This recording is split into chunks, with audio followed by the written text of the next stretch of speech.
pretty crazy, to be honest. I mean, we've been talking for months and months again, always about meeting up again, bumping in. More often than not, I've seen on your stories, your social media, that you're sort of getting into the paddle industry and doing some more work in the paddle industry. So for me, I was always like, we just need to meet up. It's been too long. And I just sort of hit you a message saying, what are you about? So we sort of met up. We flirted the idea of a podcast, and now here we are. A few months later, down the line, you come back from Oz, and we're recording the first episode. I feel like it's one of those things as well where I would say I've wanted to start sort of some sort of content that merges all these three together, and obviously, like, I guess with the agency I'm trying to create, it does, but like, while that's creating content for other people, it's more of a business, whereas this is going to be a lot of fun. We're going to sort of have some control over who we can speak to, and I think across our contacts and like friends in the industry, I think it could be a lot of fun, and we'll gain a lot of knowledge from a lot of people. And yeah, it's great that you've got that all the paddle knowledge to come with you, because that's where we met up for the first time in a while, was back at the Paddle Hub where you were coaching. So it's it's a pretty cool 360, I feel like. No, definitely. I mean, we go way back. I mean, when did we first meet? Maybe 13 years old, maybe 14, and then I gate crashed you at school, to be fair. Yeah, but before that, we were training in Morzine. We did the Morzine training camp, and then true.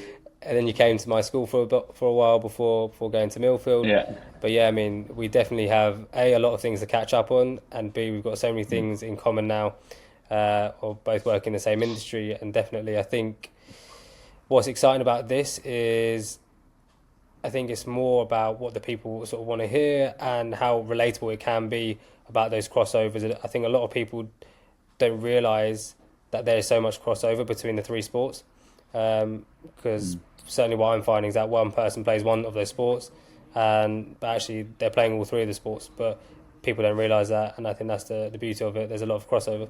And I think as well, like, each one is learning from the other. Like, yes, tennis might be the more traditional one, it's the bigger one, but paddle and now pickleball are starting to take some things from that. But on the other side, perhaps the ones that are growing the most at an like a crazy rate is paddle and pickleball. So then tennis is taking things from them and thinking, okay, how can we then match some of that growth, and how can we adapt to really kickstart the next year for tennis. So I think that's quite interesting as well.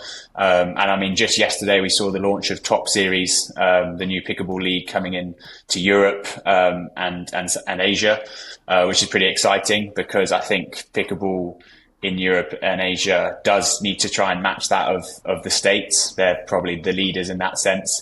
Whereas paddle is probably the opposite, and the States need to sort of hop on the back of us in Europe. So yeah, what do you think of that, Cam? Well, like you said, pickleball is definitely ahead in the States, but across, the central part of Europe and Asia, it's definitely lacking a little bit, and vice versa with the paddle.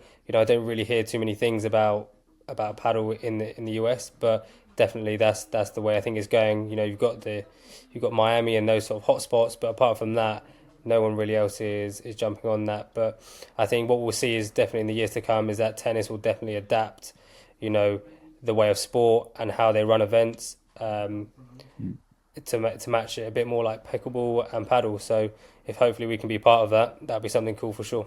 And I mean, like, just talking about what we're trying to do with the show, obviously it's going to be at first very heavily like a podcast format.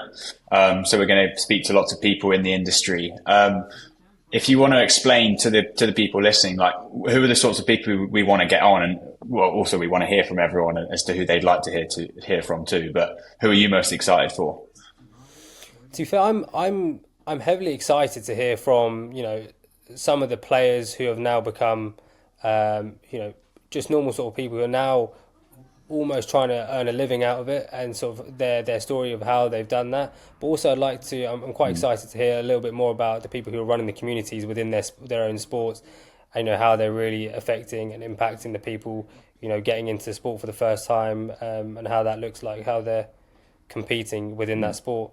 I think for me that excites me the most, and for me I think is the most relatable as well. So definitely something that I'm looking forward to hearing. Yeah, I think I'm just like pumped for like the variety of people we're going to get on, because I think there are so many people trying to earn a living off this and trying to make this their life, whether that's players, business people, whether that's community members, fans, events management people. Like there's so much on offer, and I love just speaking to all sorts. So yeah, it'd be a lot of fun, I reckon. No, definitely at the moment, especially with pickleball and paddle, the variety of people who are playing it for the first time, or repeated players, is really ranging now from all sorts of people up to celebrities. You never know who's playing the sport at this moment.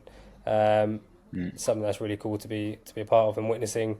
So yeah, no, definitely something I'm really looking forward to. And finally, because you're the coach here, do you reckon you'll be down to give some paddle tips to some of our listeners? Because I reckon that's going to get us the most viewership. So I think you're going to have to get on board with that. Yeah, for sure. We might see a little, maybe a weekly tip from me. I love it. Starting off with the ball over the net. It's always good. Yeah, it's a good start.